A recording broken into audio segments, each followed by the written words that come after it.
Bueno, vamos a continuar.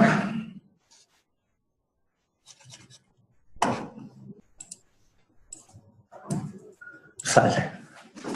Entonces,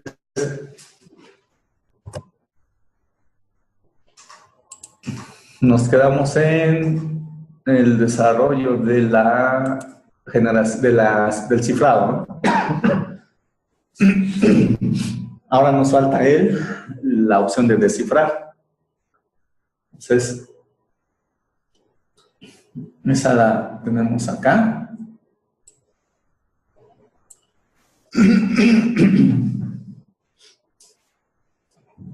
Entonces, para descifrar necesitamos pedir dos datos. El archivo que está cifrado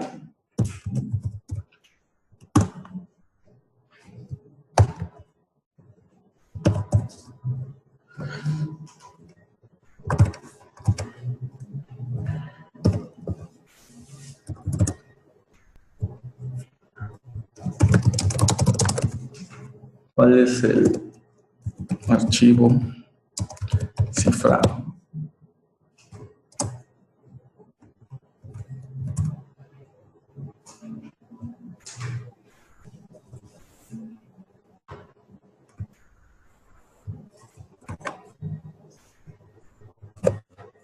¿Cuál es el archivo cifrado? Y lo vamos a guardar en archivo.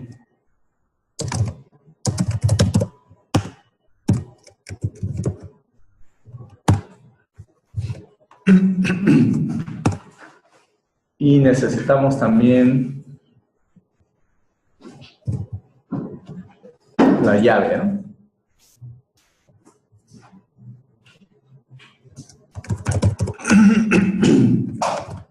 Esa es la privada, ¿verdad? Sí. Recuerden que la llave privada es para descifrar y la pública para cifrar.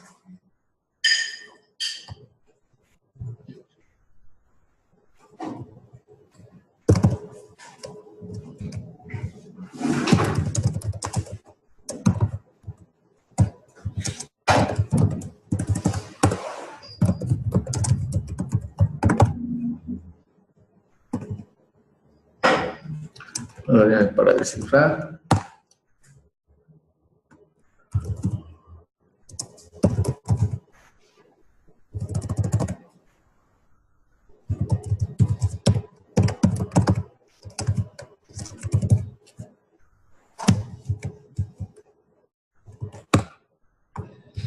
Entonces, una vez que ya tengo esos dos elementos, ya podré descifrarlo.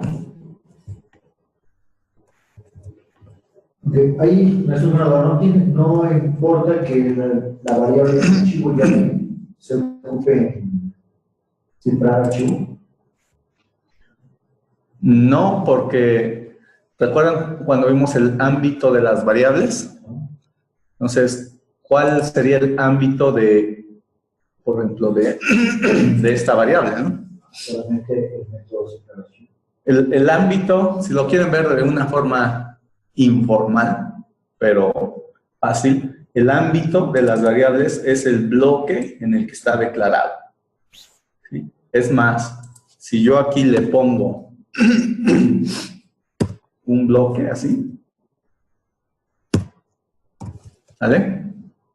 El ámbito de esta variable va a ser solamente este bloque. ¿Sí?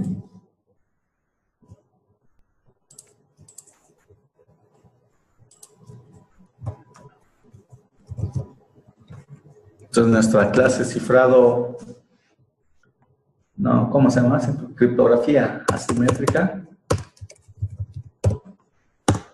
Tiene un método de descifrar. Entonces, descifrar recibe de parámetro los datos que están cifrados y la llave. Primero voy a sacar los datos que están cifrados. Entonces, para sacarlos, voy a leerlos desde el archivo. Datos cifrados igual a file.readAllBytes.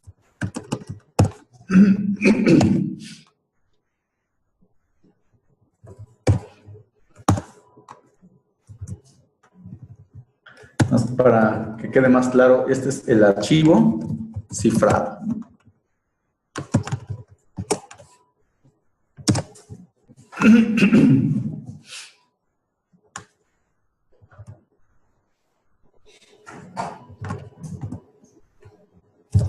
Y mi llave la voy a leer desde... La llave está en formato texto, entonces la leo con read text desde el archivo de la llave que el usuario haya indicado. Entonces ya le digo, descifra los datos cifrados usando la llave.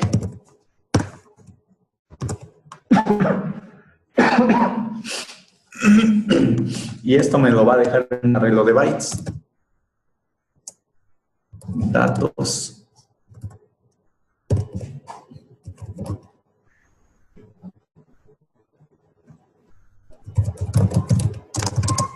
Descifrados.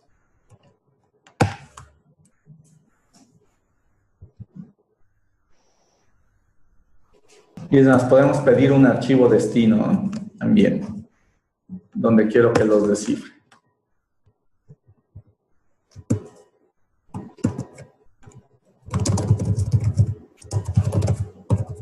¿Cuál es el archivo destino? Y le digo archivo destino. Entonces ahora lo que tengo que hacer es escribir todos los bytes que ya se descifraron en el archivo destino.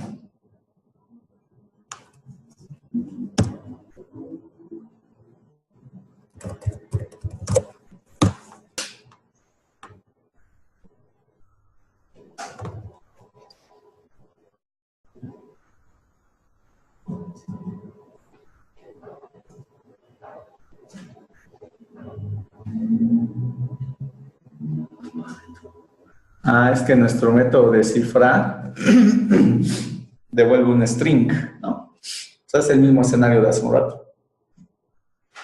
Entonces vamos a sobrecargar nuestro método de cifrar para que no devuelva un string, sino que devuelva un arreglo de bytes. ¿Sale? Es decir, este método, vamos a hacer su variante para que no devuelva un string, que devuelva un arreglo de bytes.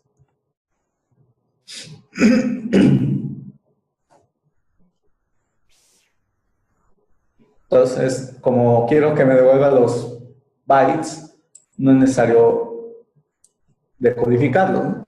O sea, no es necesario usar un encoder para decodificarlo, ya que todo está en binario. La criptografía es en binario, entonces no es necesario hacer la conversión. Bueno, entonces voy a quitar esto. Y lo que voy a retornar son así como vienen los datos.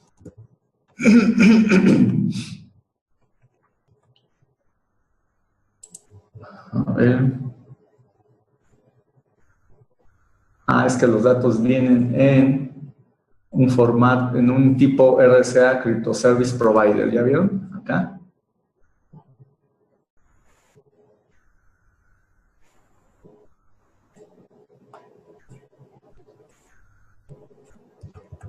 Vamos a ver si este tiene un toArray.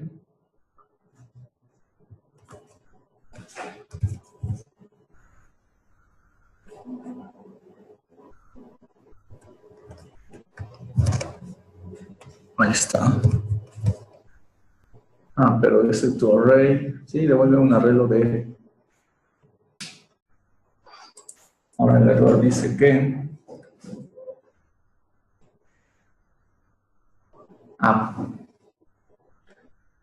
Lo que pasa, este error es porque la sobrecarga en C# únicamente es válida a nivel de parámetros, no a nivel de tipo de dato que retorna, ¿no? Por eso me da este error. Aunque dice criptografía asimétrica ya define un miembro llamado descifrar con los mismos tipos de parámetros. Entonces no puedo hacer aquí la sobrecarga. Tendría que cambiarle el nombre, que se llame descifrar en bytes, por ejemplo. ¿Vale? Entonces mi método se va a llamar descifrar en bytes. Y es el que voy a utilizar acá. Descifrar en bytes.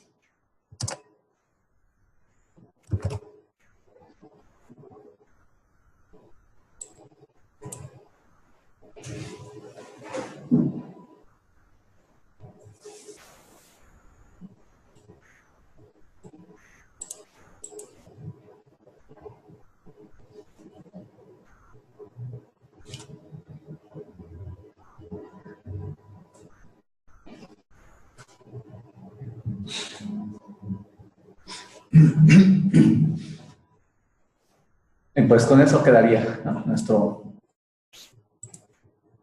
Nuestra opción 3. Vamos a probarla. Ya está corriendo aquí. Yo le digo que quiero ejecutar la opción 3. Y me pregunta, ¿cuál es el archivo cifrado? Ya le voy a decir, ¿cómo lo habíamos nombrado? Ah, es este, ¿no? Datos secretos.txt.cif.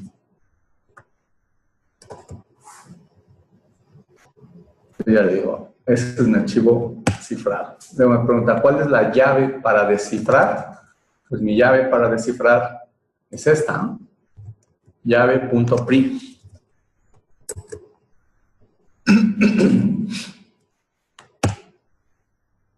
¿Cuál es el archivo destino? Y acá yo le digo, pues que se llame archivo descifrado.txt. Y aquí ya está mi archivo descifrado. Si lo abro, veo cómo ya lo descifró, ¿no?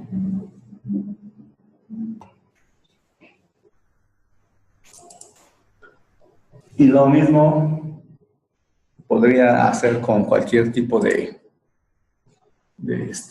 archivo, ¿no?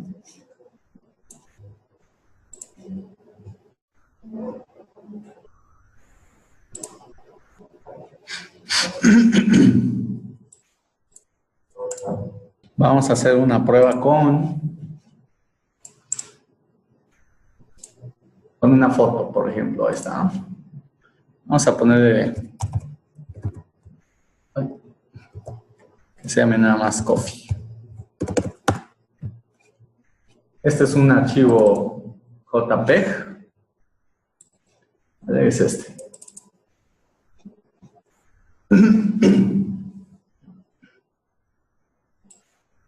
Vamos a suponer que quiero enviar este archivo cifrado, que nadie se entere que tiene esa fotografía.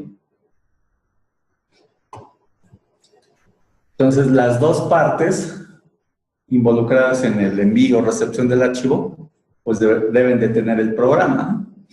De hecho, ahorita lo vamos a ejecutar directo el ejecutable, ¿no? Que es este. Para no estarlo ejecutando desde Visual Studio. Regularmente, pues, los programas se distribuyen en ejecutables, que es este de acá, archivo.exe. Entonces, ambas partes deben de tener el programa para cifrar y descifrar, ¿no? Entonces, lo ejecutamos. Si no tuviera yo las llaves, pues las genero, ¿no? En este caso ya las tengo. Entonces, vamos a... O sea, las llaves, que son estas dos, una vez que ya se generaron, pues yo tengo que distribuirlas. ¿Cuál es la llave que se distribuye? La pública. Entonces, si alguien, supongamos que entre David y yo vamos a intercambiar esa foto, la foto la tengo yo, y se la tengo que enviar a David. ¿Quién tiene que generar las llaves? ¿No? ¿David? Entonces David genera las llaves. Sí. Y ya que las generó, me envía la llave pública, como quiera, por correo, por memoria USB. Si le roban la memoria USB, no pasa nada. La llave que va en la memoria es la pública. Si le interceptan con algún sniffer su conexión, no pasa nada porque está viajando la llave pública y esa cualquiera la puede tener, no hay ningún problema. Entonces me hace llegar la llave, David me envía su llave pública, la llave privada nunca la va a enviar.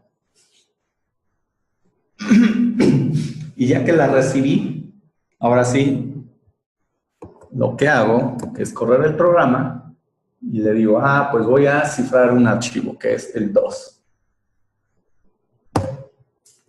¿Cuál es el archivo a cifrar? Coffee.jpg.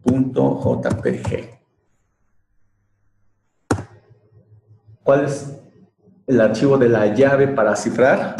Llave.pub.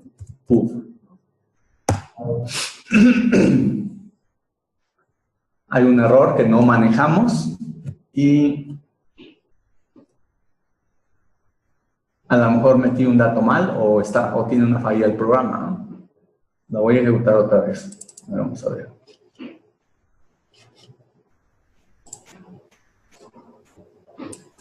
Es la opción 2. El archivo a cifrar.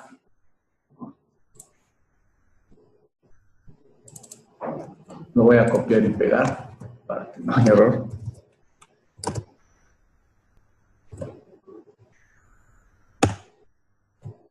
El archivo de la llave para cifrar es este. Si sale un error, pues vamos a debuguear, ¿no? A ver qué es lo que está pasando. Sí, de hecho, el error tiene un error. Vamos a debuguearlo. Algo está fallando en el programa. Lo ejecuto. Cuando yo ya sé que lo que está fallando es la opción 2, que es este es el curso. ¿Dónde tengo la opción 2? Es esta, ¿no? Descifrar archivos. Y yo ya me di cuenta que el problema viene después de leer. Es decir, a partir de aquí puede que esté el error. Entonces pongo aquí el breakpoint. Lo ejecuto. Dice, la opción es la 2. ¿Cuál es el archivo a cifrar? JPG. La llave es llave.pub. Entonces, acá ejecuto esta línea de código y tengo la llave. Aquí está la llave. Entonces, eso funcionó bien, no hay problema aquí. Tengo el contenido del archivo, igual, ¿no? Aquí ya lo leí. Acá está mi imagen. El archivo JPG acá está. No falló. Entonces, lo más probable es que haya fallado en estas dos. Vamos a ver si la primera falla. Ahí está, ¿no? Falló el cifrado. Lo vuelvo a ejecutar y ahora voy a entrar a debuguear esa parte nada más. Es la opción 2. Coffee JPG. Llave.pub.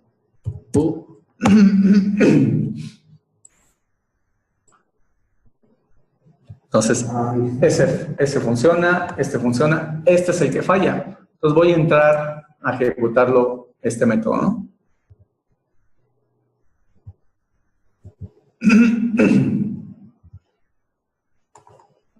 Acá lo que estoy haciendo es cargar la llave pública, ¿sí? Y hasta ahí lo cargo. Entonces, lo que está fallando entonces es esta línea, ¿no? O sea, cuando le digo que que cifre estos datos.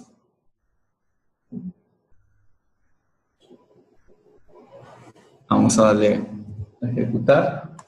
Vemos los detalles de la excepción. Es que los abrió de este lado.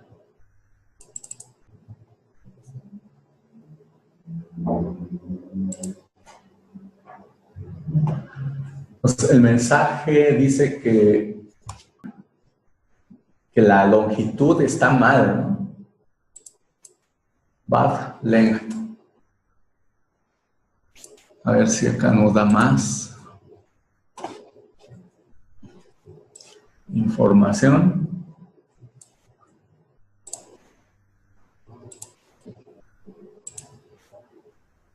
Ok, vamos a ver si la llave pública no tenga algún... Está bien.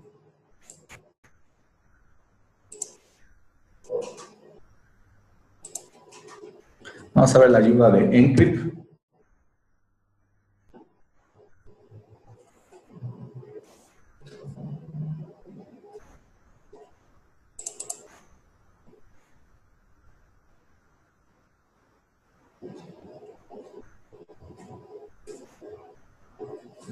Vamos a ponerle que el padding, que es este, sea verdadero, ¿no? Para que a lo mejor tiene que ver con esa. Aquí vamos a poner que es true.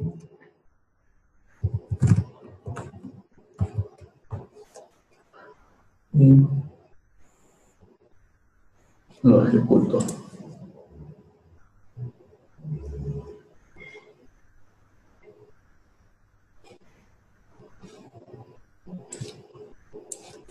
Es la opción 2.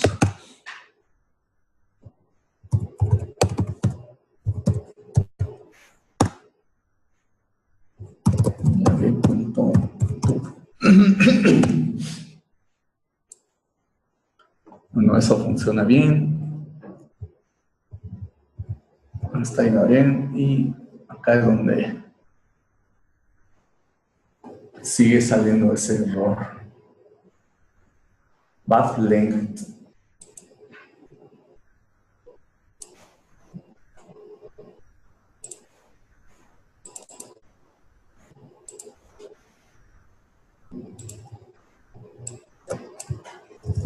Pues no nos queda otra más que investigarle, ¿no? Vamos a ver rápido qué puede ser.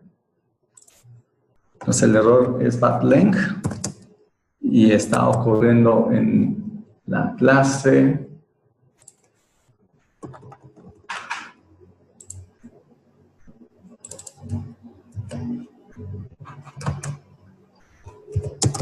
En Encrypted.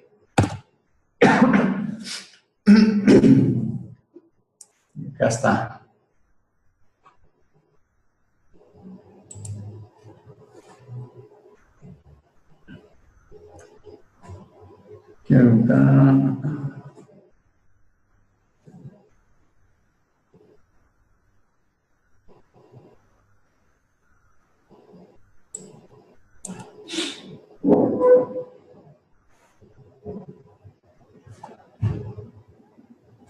Es que dice que es por el tamaño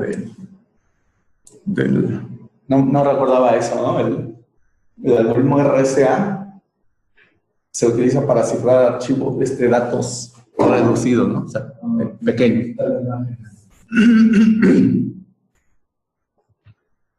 ¿Sí? Entonces dice la cantidad exacta que se puede descifrar depende de la longitud de la llave, el porcentaje usado por el padding, ¿no?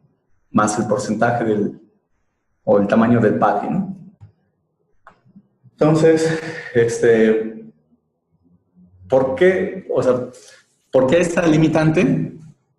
Regularmente RSA se usa para sellar, o sea, para garantizar que, por ejemplo, en las facturas electrónicas. ¿Alguna vez han recibido una factura electrónica o visto cómo es una factura electrónica?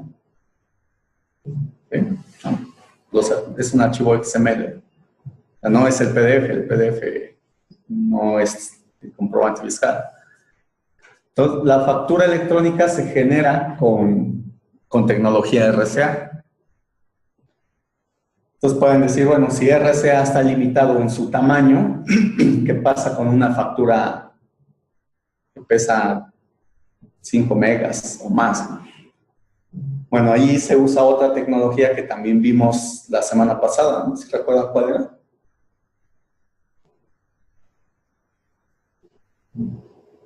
Para resumir información. El hashing. Hashing. Entonces, RCA se usa acompañado de hashing precisamente por esto, ¿no?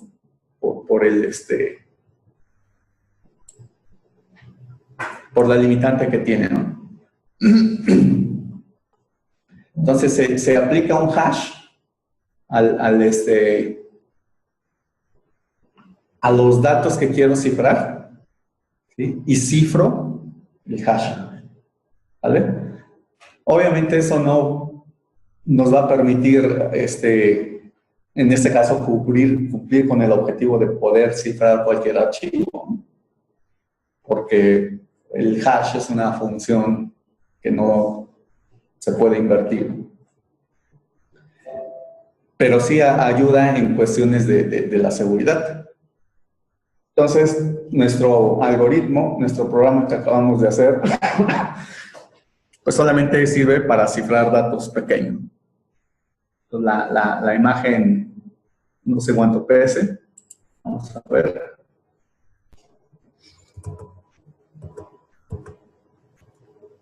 Ese no es.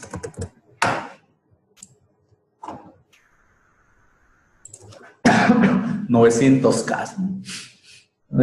Por ejemplo, cuando hacemos el hash de algún dato, ¿de qué tamaño queda?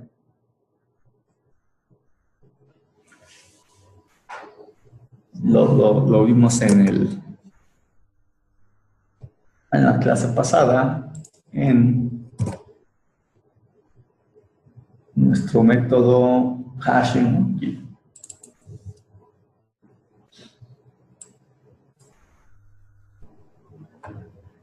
En este caso, usamos el de 256. ¿Vale? Entonces, pues nuestro hash va a quedar de 256 bits, o sea, de 32 bytes. Les ponía el ejemplo de la factura electrónica porque es algo que vivimos hoy en día. Cuando se genera una factura electrónica, es un archivo XML.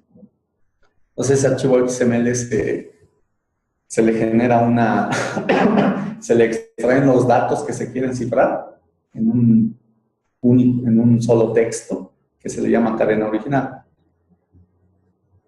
Y después a esa cadena original se le aplica un SHA-256. O un SHA-2 a 128 o a 256 bits. Y ese SHA, o ese hash resultante, se cifra con RCA. Y ese resultado de ese cifrado es el sello. Entonces, lo que ustedes ven en una factura empresa es eso. Vamos, déjenme ver si tengo aquí una. Tengo una aquí en XML. ¿Sí? Pues si me la copias, ¿Sí? bueno, siempre y cuando la podamos visualizar, no había problema. Si tienes el PDF, pues igual.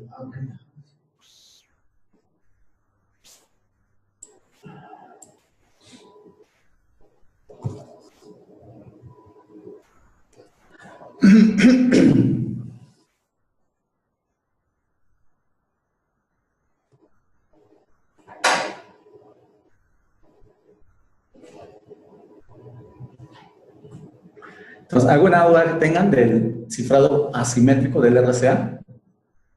¿Sí? Ya vimos que solo es ya nos dimos cuenta más bien que solo cifra datos pequeños. que es donde tienes prácticamente es la utilidad, ¿no? Su uso.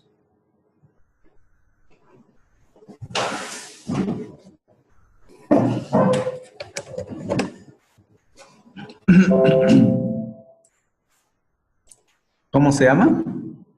Está en sí, ya no me acuerdo cómo se llama. Se llama Envío notificación OXXO. ¿Sí? Sí.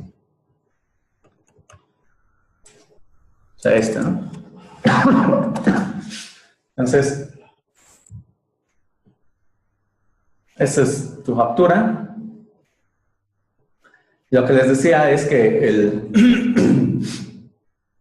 para generar todo esto, bueno, esta es la representación impresa, pero el original es el XML. Entonces lo voy a abrir para que vean dónde se está aplicando lo que vimos de seguridad en el módulo de seguridad. Esta es la factura original. ¿Vale? Entonces, donde se aplica lo que hemos visto ahorita de seguridad es, se genera, de este XML se sacan todos los datos que se consideran como que sensibles o inalterables. ¿Como cuál? Por ejemplo, el folio, la fecha, los RFCs, ¿vale? Los nombres, los conceptos, los montos. Todos esos datos se extraen y digamos que como que si se concatenaran, ¿no? Que de hecho se concatenan en algo que se le llama cadena original. O sea, esto. De aquí hasta acá. Bueno, esta cadena original es otra, ¿no? Pero es similar a esta cadena. O sea, se saca un texto, una única línea de texto con todos esos datos. Obviamente esa línea de texto puede quedar bien larga y de un tamaño muy grande porque aquí puede haber muchísimos conceptos, ¿no? Aquí solamente tienes 4 o 5 conceptos, no sé, todos estos. Entonces, lo que se le hace a esa cadena original, se le aplica un algoritmo SHA-2 a 128 o a 256. Bueno, ahorita ya es obligatorio el de 256. Entonces, se genera ese hash con lo que vimos aquí, con esto, ¿vale? El resultado de ese hash se cifra, en ese caso, con la llave pública, se cifra usando RSA y obtengo esto.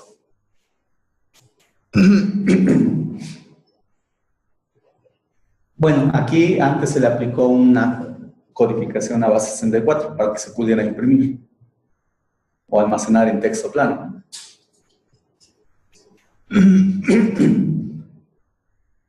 Ahora, ¿dónde se aplica la operación inversa?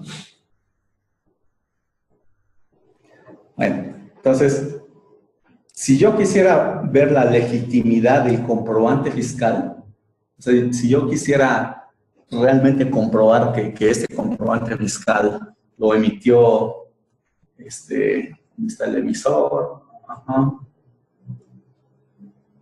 Fecha de emisión. Bueno, el OXXO, ¿no? Para resumir las cuentas.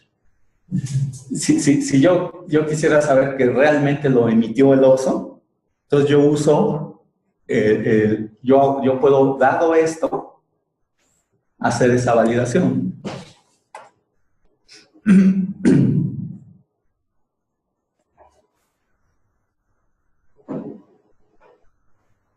Entonces, digamos que ahí es donde se aplican los conceptos que vimos de seguridad. Es un caso real. Bueno, pues, ¿alguna duda que tengan de archivos de seguridad?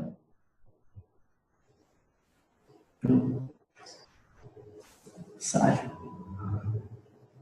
Bueno, esta cadena original es la del sello, ¿no? La del timbre que ya hizo algún proveedor. Pero se parece a la cadena original que se genera para crear este sello. Bueno, pues vamos a continuar. ¿Quieren que revisemos la otra tarea? ¿Sí la hicieron? La otra tarea tiene que ver con manejo de directorios. Entonces, ¿sí alguien la hizo? ¿Sí? Bueno, es que iba a correr el programa y me sale un error que no puedo convertir implícitamente el tipo byte en string cuando retorna los datos descifrados. En que hicimos de ahorita, sí creaste el método de descifrar en bytes. Descifrar en bytes, sí. ¿Sí? Y sí es el que estás usando aquí, ¿dónde está? Aquí.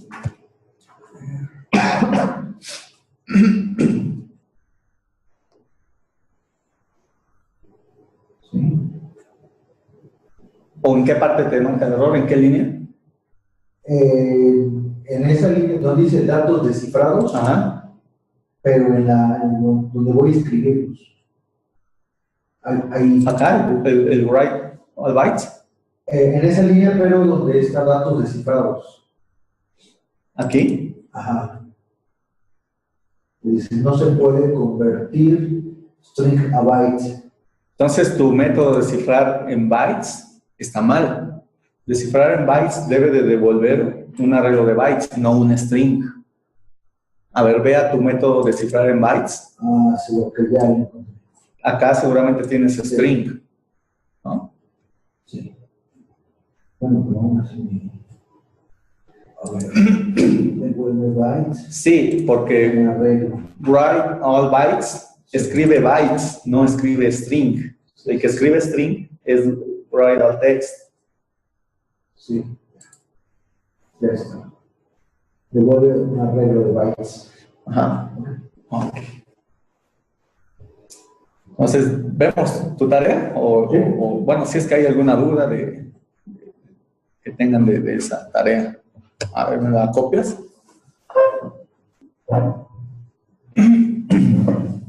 Sí, una directorio. Ok.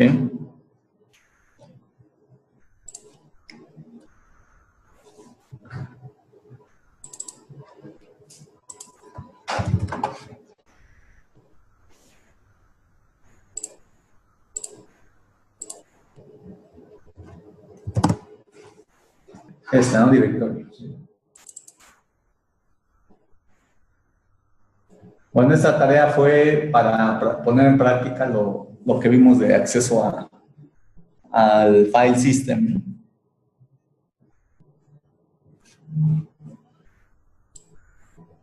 ¿Sí recuerdan qué era el file system? ¿A qué nivel de abstracción estaba?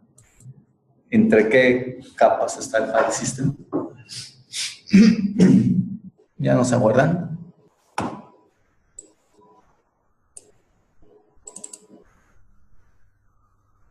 Aquí está.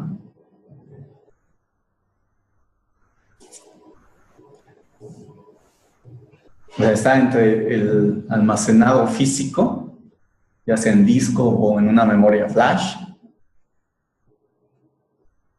y pues el software, ¿no? Hay otras capas más, pero está aquí, ¿no? El file system. Y el file system tiene que ver con, o sea, es una abstracción del acceso físico a los medios de almacenamiento, y la abstracción se lleva a cabo mediante sistemas de archivos como FAT, FAT32, X, X2, NTFS, etc. Entonces, lo que nosotros vimos, ¿en qué capa está? O sea, las instrucciones que vimos de C#, ¿en cuál de estas capas está? En esta, ¿no? La API.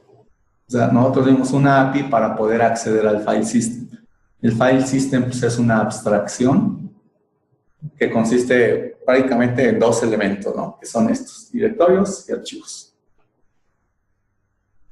La tarea tiene que ver con la abstracción orientada a los directorios, ¿sí?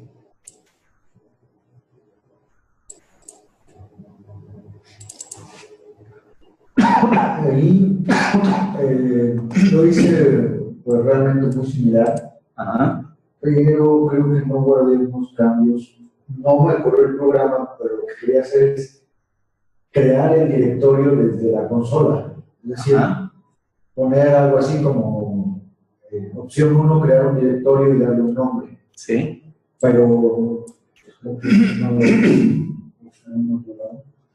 Ok. Bueno, la tarea consistía en dar un directorio que te dijera qué directorios hay dentro de ese y a su vez los subdirectorios, ¿no? Y a su vez los subdirectorios, subdirectorios y así sucesivamente, ¿no? O sea, en otras palabras, era pintar como que un árbol. ¿Dónde tengo? Algo así como lo que se ve aquí, ¿no? De que, pues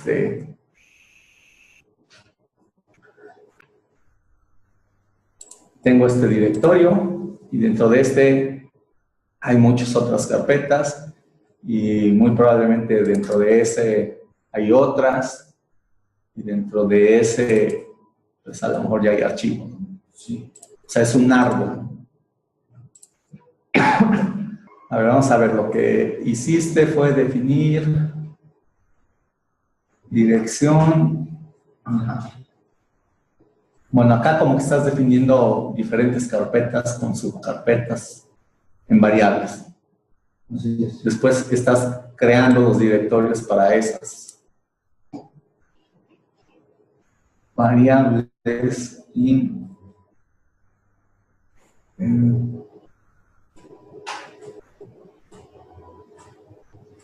acá obtienes los directorios, los subdirectorios. A mí creo que ya no lo guardó, pero en el último for each tenía otra variable de día. Ajá. Esa no era div, creo que era div. Sí, me imagino que sí. Acá tenías ese subdirectorios y después tenías otro para subdirección. Bueno, hay algo que observo en la forma en la que, por ejemplo, tanto tu programa como el anterior, es que lo orientas a algo muy fijo, ¿no? O sea, a algo concreto, así bien fijo, ¿no? Entonces, la verdadera utilidad de la programación es lo contrario, ¿no? Es lo variable, o sea, lo dinámico, ¿sí? O sea, no tanto lo fijo. Es decir, que no quede, como luego se le dice, hardcodeado, ¿no? O sea, ¿qué pasa si ahora tu necesidad cambia y no es esta ruta, es otra? Pues tienes que modificar el programa. Y no se trata de eso. Se trata de que el programa sea versátil, sea dinámico. Entonces, esa es una recomendación, que construyas tus programas basados en variables y no en constantes. Porque ahí es donde toma la utilidad la programación, ¿no? En las variables, no en las constantes. Todos estos son constantes. O sea, no porque acá diga var. O sea, realmente son constantes estas. Y tu programa no va a servir más que para esto. No va a servir para otras variables. Entonces, la recomendación es que tus programas sean orientados a las variables. ¿Cómo transformarías tu programa para que ya use variables? Para que en lugar de que lea en esta carpeta, en esta, pues lo lea en una carpeta que tal vez el usuario pida, ¿no? El que el usuario indique, capture.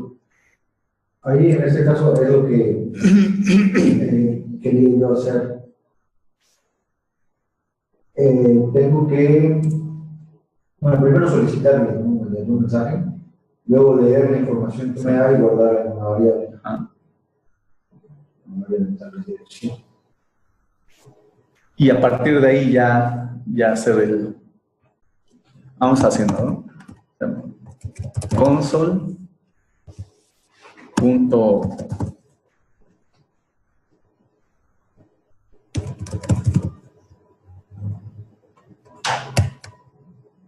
Acá no me está detectando pero bueno, no sé por qué no lo pintó. Y pedimos cuál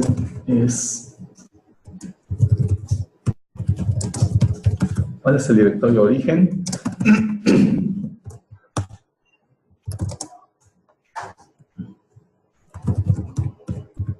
O directorio inicial.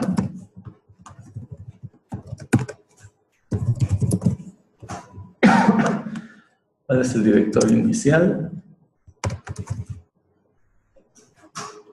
Console.readline. Yo creo que tiene errores porque no me está funcionando el IntelliSense. Tal vez lo hice, sí. Creo que también lo hice en... Sí, lo voy a decir, acá no veo la carpeta reference. Así es. Por lo tanto, no está en .NET Framework, ¿no? Está en .NET Core. Bueno, vamos a hacer otro mejor, ¿no? Sí. Bueno, y no respondieron mi pregunta, ¿no? De cuándo usar uno y cuándo usar otro. Nuevo proyecto. No, pues vamos a hacerlo en el de tareas.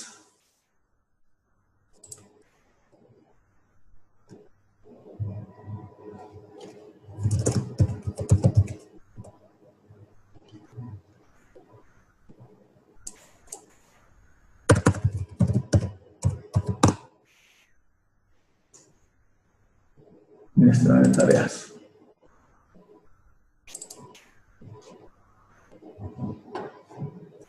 Y vamos a agregar otro que se llame directorios.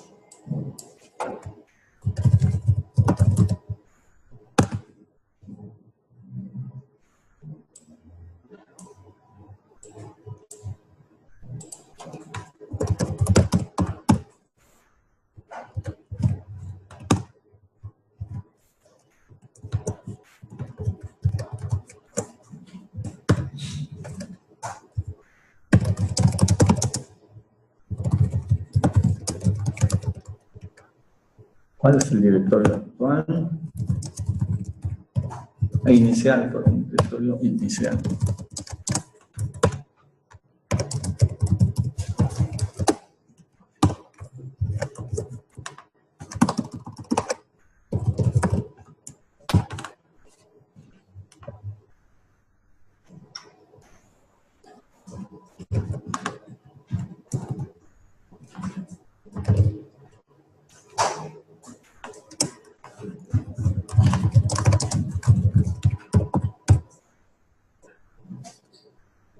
¿Dónde estaba nuestra clase directory? System.io. Y usábamos un método que se llamaba getinfo. ¿Cómo se llamaba el método que usábamos?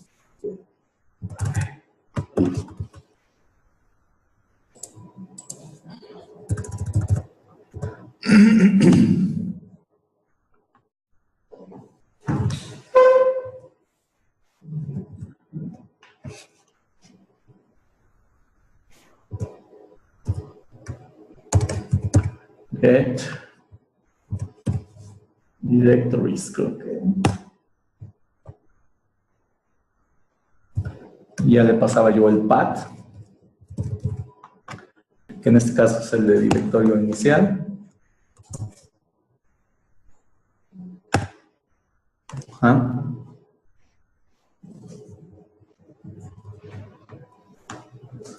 Y después iteraba yo, ¿no? For each, por cada D que se encuentre en dirinfo.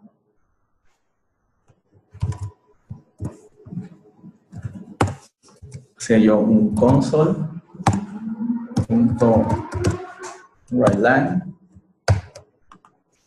y ya le ponía yo D. Name, no. No, pues get directories me devuelve un arreglo de cadenas. A ver, vamos a ver.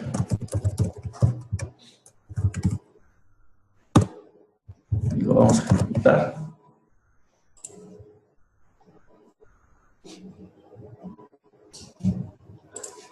Pero tengo que decirle que se va a ejecutar es el de directorios, ¿no? No el de archivos, que es el de hace un rato.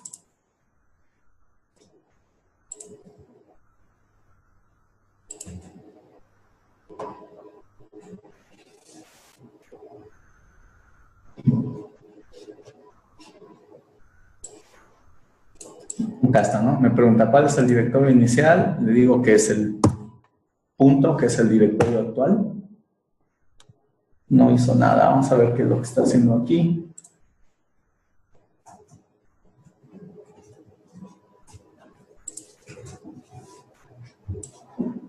¿Cuál es el directorio actual? Punto. Es que no devolvió nada. A ver.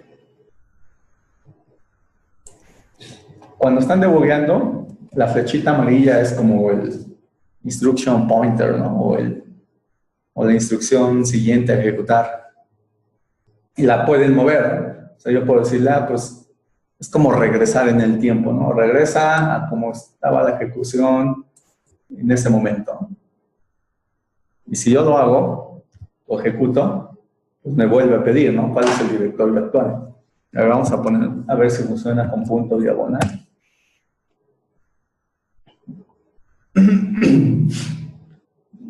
Vamos a ponerlo de forma explícita.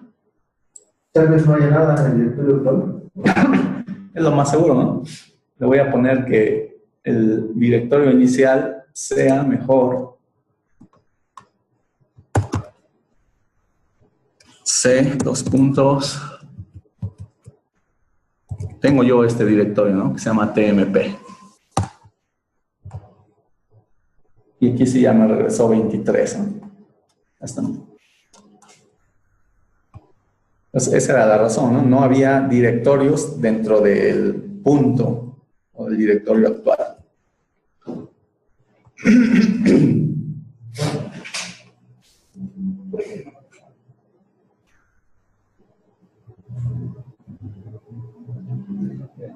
Bueno, entonces, pero la tarea no era mostrar solo este directorio, ¿no?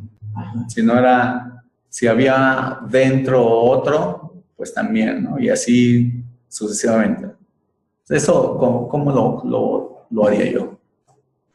¿Cómo se les ocurre que se tienen que hacer esa parte? Siento que debe haber un ciclo, ¿sí?, donde esa variable D se pueda releer, ¿no? Porque la variable D me da una dirección, ¿cierto? La variable D, bueno, D va a ir almacenando el valor de cada uno de los elementos del dirinfo. Sí. Y sí tiene que ser un ciclo, pero ¿con qué características? O sea, ¿cómo se le llama al... o analicemos en qué consiste... Lo voy a volver a ejecutar.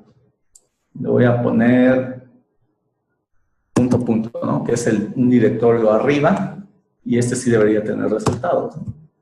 Este tiene una carpeta nada más, que es esta, debug. De hecho, si yo subo un nivel más, o sea, si lo ejecuto a un nivel punto, punto, diagonal, punto, punto, ya debería de haber más directorios. Y hay 3. El bin, obj, properties.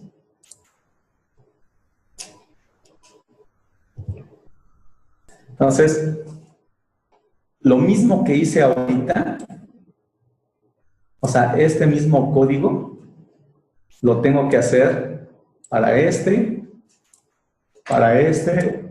y para este, ¿no? ¿Sí están de acuerdo? Y lo mismo, el resultado de eso, tengo que volver a aplicar el mismo, ¿no? ¿Cómo se le llama eso? En conceptos de programación. Lo vimos el primer día. Hasta dejamos una tarea, ¿no? De eso.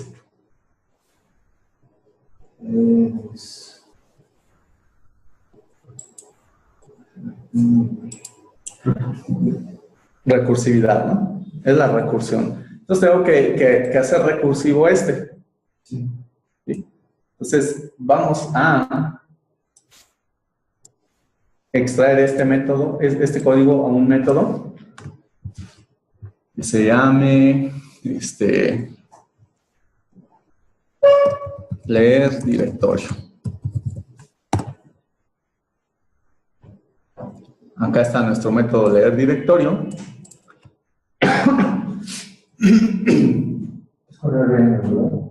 Ajá. Para extraer código a métodos y control de RM. ¿Okay? Hasta allí, pues nuestro código sigue funcionando. De hecho, esa es una característica del refactoring. Se hace refactoring y el código debe de quedar funcionando. O sea que ahorita, si lo vuelvo a correr, pues va a funcionar como funcionaba antes del refactoring. Bueno, ahora lo que tengo que hacer es que por cada D vuelva yo a ejecutar este código, ¿no? Pero todo método de recursión debe de tener una condición para que se detenga. Si no lo tuviera, pues se va a llamar infinitamente y la pila se va a llenar y va a arrojar un error de Stack Overflow. Entonces, ¿cuál es la condición de parada? Bueno, entonces vamos a definir la condición de parada y sería verificar si dirinfo tiene al menos un elemento.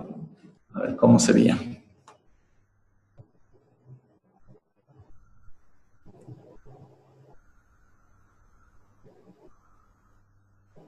No, pues de hecho, el for each va a tener esa condición. Más bien lo que aquí haríamos es imprimir el directorio inicial.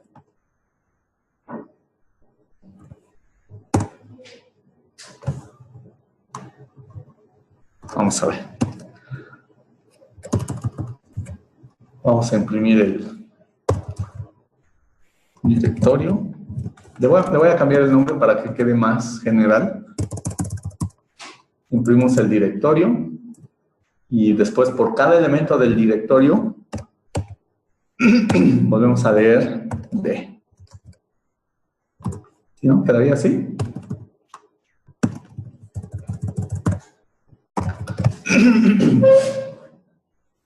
¿Cómo ven? ¿Sí? ¿Creen que funcione? La condición de parada de la recursión, pues, es esta, ¿no? Ya no va a entrar al for each, es decir, no se va a volver a llamar a sí misma cuando no hay elementos. Vamos a ver qué sucede. Lo voy a ejecutar. Entonces ya me dice, ¿cuál es el directorio inicial? Le voy a poner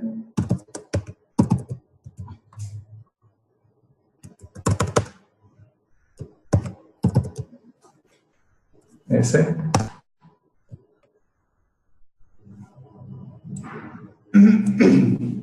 Ahora vamos a probar con uno que tenga más carpetas. Creo que habíamos hecho uno, ¿no? La clase pasada.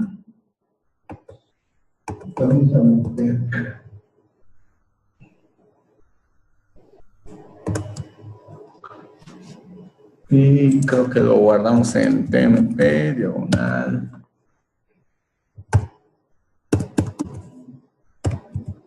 Cursos y shadow.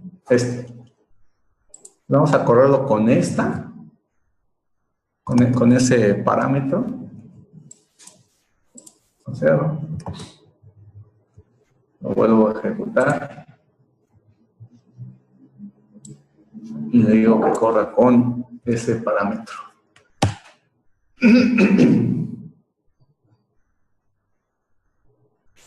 Y ahí está. Se metió a todos los niveles. Me imprimió todos los directorios. ¿Sí? Es decir, que si yo creo uno dentro de submódulo 1.1, o sea, está en módulo 1, submódulo 1.1, módulo 1, submódulo 1. Si aquí yo hago una nueva carpeta, o varias,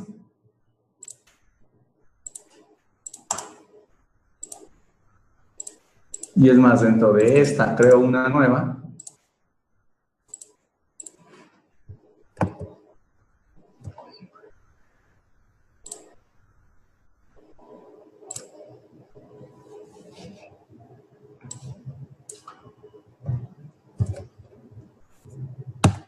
ahí está, ¿no? Entonces, no importa cuántos niveles tenga de directorios, el programa me va a mostrar todo, ¿no? Y por cada nivel se va a meter nuevamente.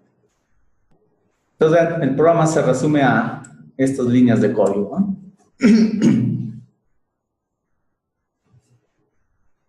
4 o 5 líneas de código. Y funciona para cualquier directorio.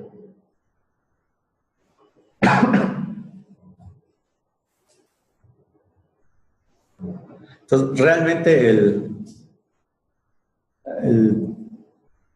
lo interesante del programa es esto, ¿no? Que se llama recursividad o recursión. Dentro de la función leer directorio, vuelvo a llamarla a sí misma, leer directorio. Pues bueno, esta era la otra tarea. ¿Alguna pregunta que tengan? ¿Ves? Vamos a debuguearlo para que vean cómo funciona. ¿Cómo funciona la recursión?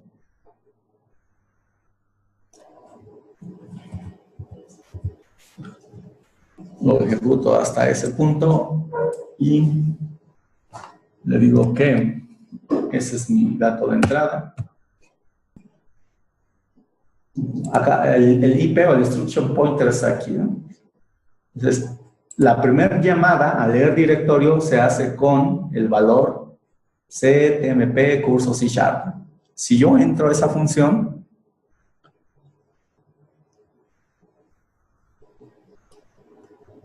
digamos como aquí ya entré, y mando a escribir directorio.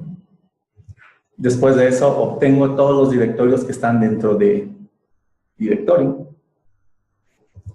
Y son 5. Por cada uno de estos 5, ¿vale? Yo vuelvo a llamar a leer directorio. Es decir, ahí va la primera iteración. Lo vuelvo a llamar, pero ahora con tmp curso C# módulo 1. Entonces, vuelvo a entrar a este método, imprimo módulo 1, recupero los directorios de módulo 1 y lo mismo, vuelvo a iterar dividiendo. Si observan acá en la ventana call stack, Si no la tienen aquí, deberían de tenerla. Es una ventana indispensable para debuguear, pero la pueden ver acá en View. Creo que no de Windows.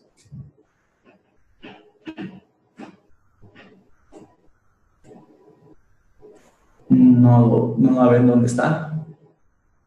Que yo la abro una vez y ya nunca más la vuelvo a cerrar. ¿Cómo se llama? Call Stack.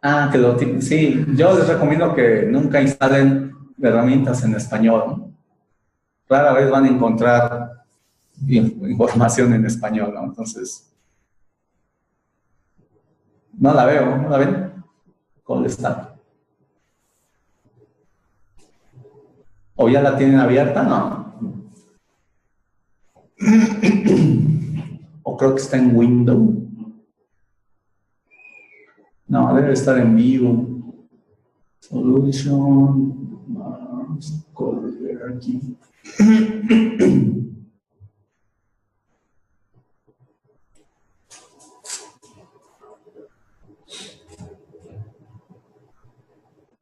Pues no sé, después la buscan, ¿no? Pero es esta, ¿no? Call Stack. Call Stack es el stack de llamadas de su programa, ¿no? Entonces, si observan, pues es una pila, su nombre lo dice. La primera llamada que se hizo fue a main, ¿sí? La segunda llamada que se hizo fue a leer directorio y después también a leer directorio, ¿no? Y así se va a ir haciendo llamada tras llamada. Por ejemplo, ahí se vuelve a llamar y se va a la pila, ¿no? Y así por cada llamada se va a ir a la pila. Y yo puedo navegar en la pila en cada una de las llamadas, pues dándole doble clic. Por ejemplo, esta llamada que fue la primera que se hizo, si yo navego aquí, yo puedo ver que se ejecutó con curso C#. Si yo me voy a la última llamada, se ejecutó con C# módulo 1, diagonal submódulo 1.1, ¿no? Entonces, el call stack es bien útil para debuguear funciones recursivas, ¿no? Y aunque no sean recursivas, ¿no? Porque les da una idea de cómo se han ido haciendo las llamadas a los métodos. Pues así es como funciona la recursión. Cuando termine el método, empieza a hacerse ahorita como que se hicieron los push a la pila, ¿no? Cuando termina la primera iteración, es decir, cuando sale del último for each, empieza a hacer el pop, ¿no? O sea, se regresa a la última llamada. Y así se va saliendo poco a poco, ¿no? Entonces, vean cómo, si lo sigo corriendo, ahorita la pila ya van saliendo, ya van haciendo los pops, ¿no? Y de repente hace otro push porque se regresa al segundo elemento de D. Y así se va hasta que termine, ¿no? Ahí está, ahí ya terminó.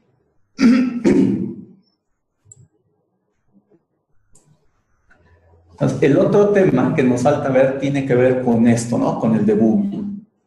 Que en el transcurso lo hemos visto, ¿no? O sea, ya sabemos que es un breakpoint. Y ya sabemos que podemos correr paso a paso el programa. Entonces, si no hay dudas, continuamos con lo que sigue, que tiene que ver ya con el debugging. Y les decía, hasta ahorita pues ya hemos visto parte del debugging como los breakpoints, ¿no? O puntos de ruptura.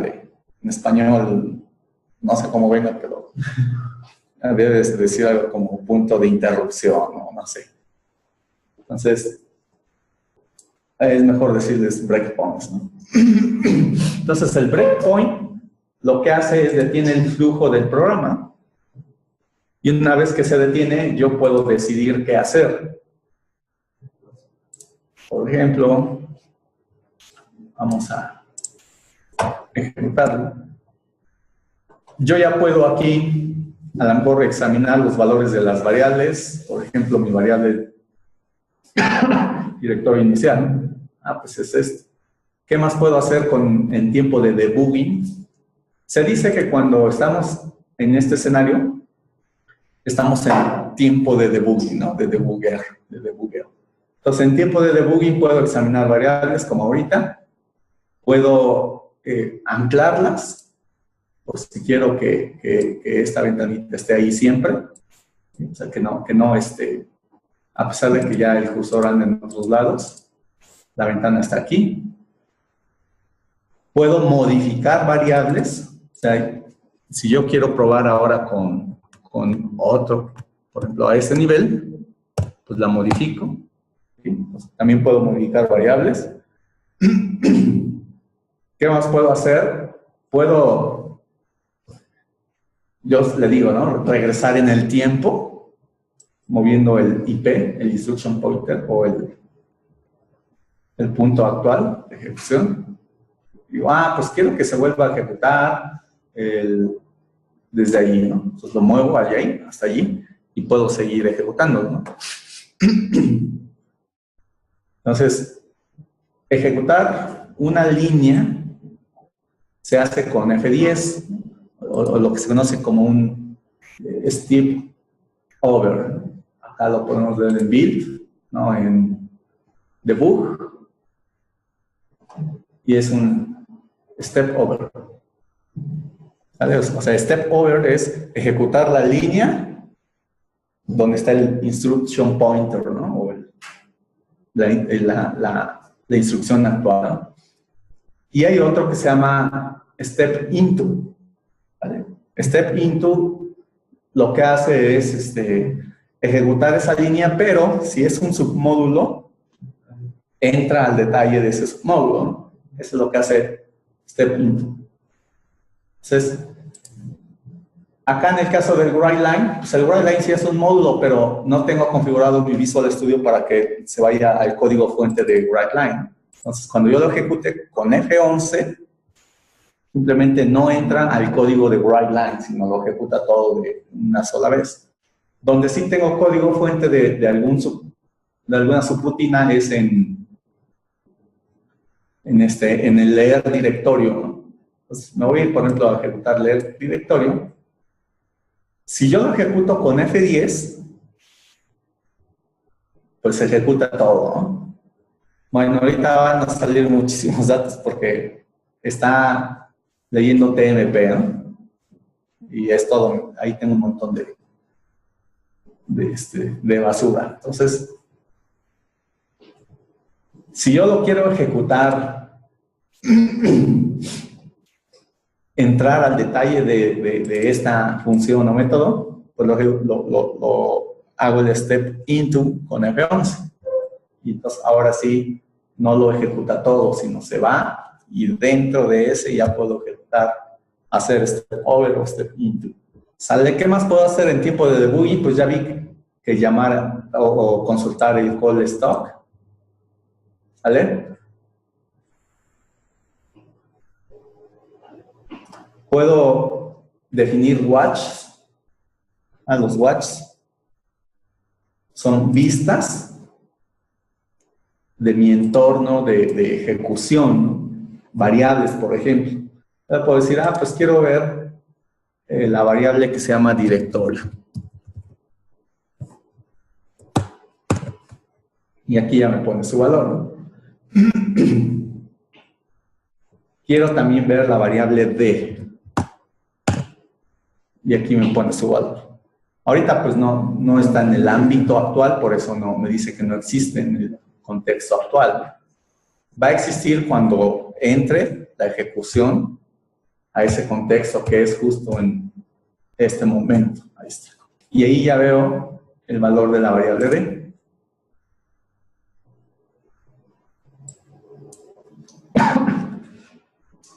¿Sí?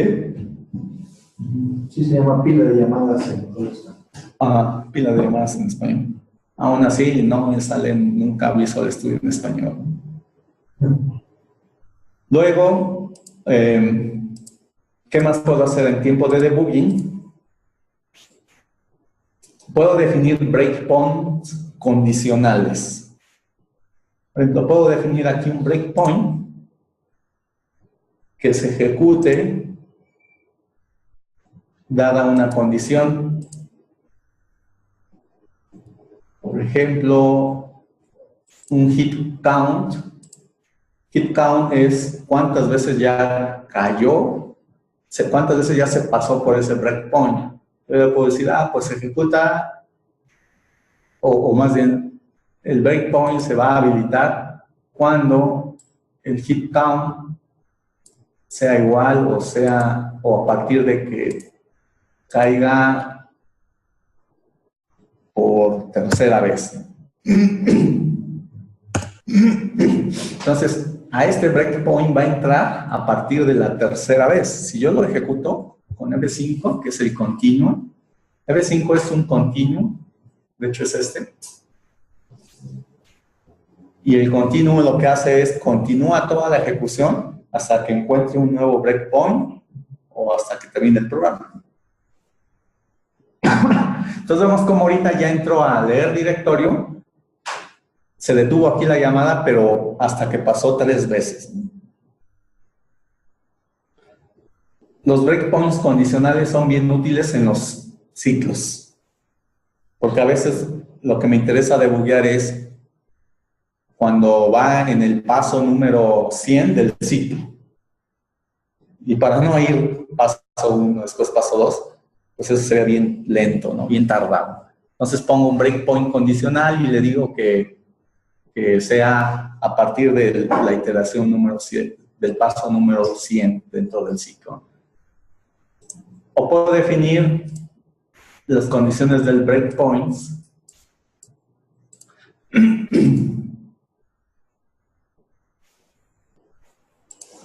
basadas en 2 condiciones, ¿no?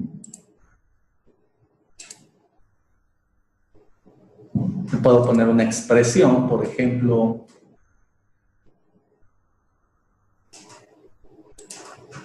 que se ejecute el breakpoint cuando D contiene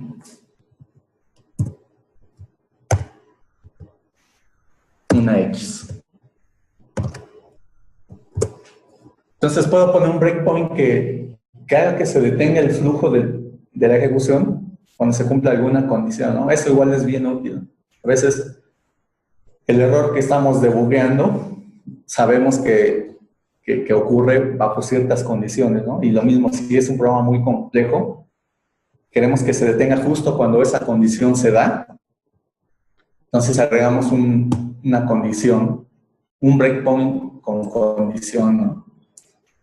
Entonces, la verdad es que debuguear con este tipo de herramientas es muy productivo, ¿no? Muy útil. No se trata de debuguear imprimiendo datos a la consola, ¿no? Como a veces se hace, ¿no? Pongo un write para ver cómo van las variables, ¿no? Eso a lo mejor se hacía hace 10 años, ¿no? Pero hoy en día se hace con herramientas de debugging. ¿Vale? Bueno, ¿alguna pregunta que tengan del debugging? ¿De cómo se usa el debugger? ¿Desde Visual Studio? ¿No? Bueno.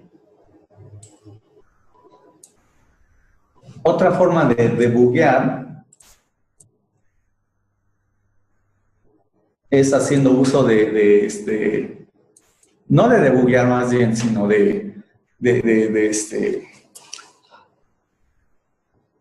bueno, antes existen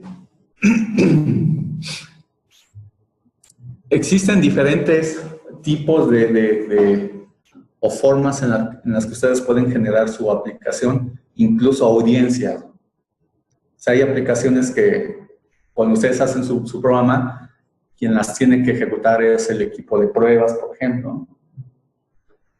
O cuando van a hacer alguna aplicación que va a correr en arquitecturas diferentes o en sistemas operativos diferentes, pues siempre va a haber diferencias entre estas arquitecturas, ¿no? Por lo tanto, surge la necesidad de que ciertas instrucciones o cierto código no se compile para una determinada arquitectura o para una determinada entrega o liberación. Entonces, a eso se le llama directivas de compilación. Igual es algo que viene en el examen de certificación. Entonces, las directivas de compilación están basadas en símbolos y se validan haciendo uso. Todas las directivas de compilación se usan empleando el símbolo de gato, y tenemos instrucciones como if.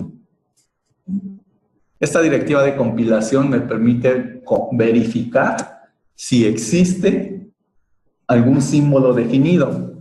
Los que vamos a ver, estos símbolos definidos, es el símbolo que se llama debug.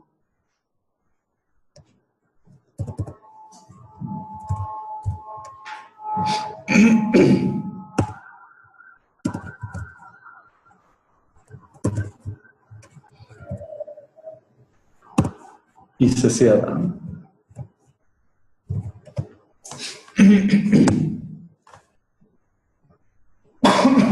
Entonces, esta directiva y debug, bueno, no, el símbolo debug permite determinar si la ejecución del programa está en una entrega que tenga definido el símbolo debug. Vamos a hacer una prueba para que quede más claro. Console.writeLine. Y le vamos a poner aquí. Estamos en modo debug.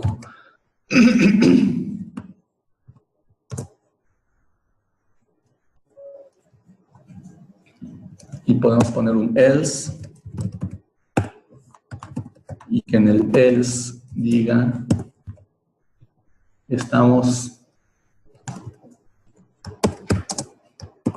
no estamos en modo debug.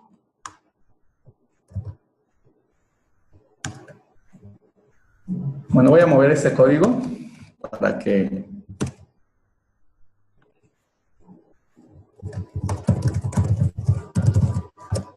no nos meta ruido ahí.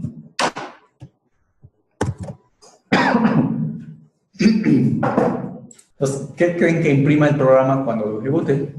Ya lo ejecuté y me va a decir, estamos en modo debug. ¿Sí? ¿Cómo le indico al compilador que use otro símbolo de compilación distinto a debug? Un acceso rápido es aquí. ¿Sí? Yo le puedo decir al compilador que me use una configuración release, la cual define un símbolo que se llama release y no un símbolo que se llama debug. Entonces, cuando yo lo ejecute así,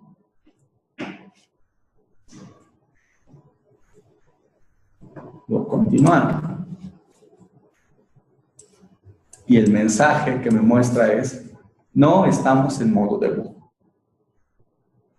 Incluso a nivel de Visual Studio pueden ver cómo esto lo pone como que deshabilitado, ¿no? Como que opaco.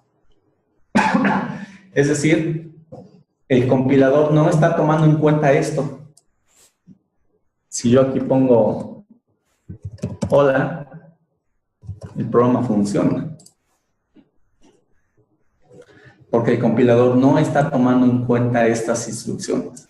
O sea, no es un if a nivel de la ejecución, ¿no? Sino es un if a nivel de compilación. Es decir, que cuando se compile el programa, todo el código, ahorita en este momento, este código no se va a ir, no se va a debuguear, ¿no? Y eso es bien importante a la hora de que desarrollan el software y utilizan código que solamente el programador usa y que no quieren que en el código de producción se vaya ese código, que en la versión de producción se vaya ese código. Sí, o sea, hay veces que para que al programador le sea fácil probar, pues tiene que definir algunas constantes o hardcodear algunas cosas pero que ese código en la versión productiva no se debe de ir, ¿no? Entonces, ahí es donde se utiliza el símbolo debug, haciendo uso de la directiva de compilación if. Si yo aquí cambio mi configuración a debug, ahora el compilador le va a hacer caso al debug y ya no al release.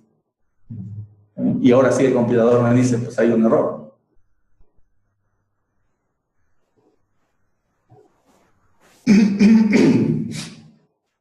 Por lo tanto, a producción nunca, y eso es nunca de los nunca, hay que enviar código en debug.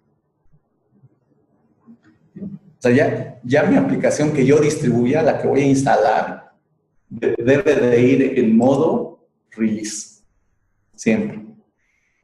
Además de que esta configuración de release puede que tenga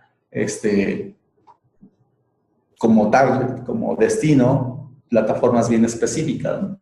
Por ejemplo, que compile para cualquier CPU o que compile para alguna otra plataforma, ¿no? Por ejemplo, para 64 bits, para x64 o para x86, ¿no? Si mi tipo de proyecto lo soportara como .NET Core, pues puede ir destinado a ARM, ¿no? O sea, a dispositivos que usan Snapdragon o cualquier otro procesador que tenga arquitectura ARM. Entonces, dependiendo esas condiciones, pues son las que yo debo de indicarle que se genere mi programa. Como programadores, pues siempre, regularmente, pues vamos a estar trabajando en modo debug.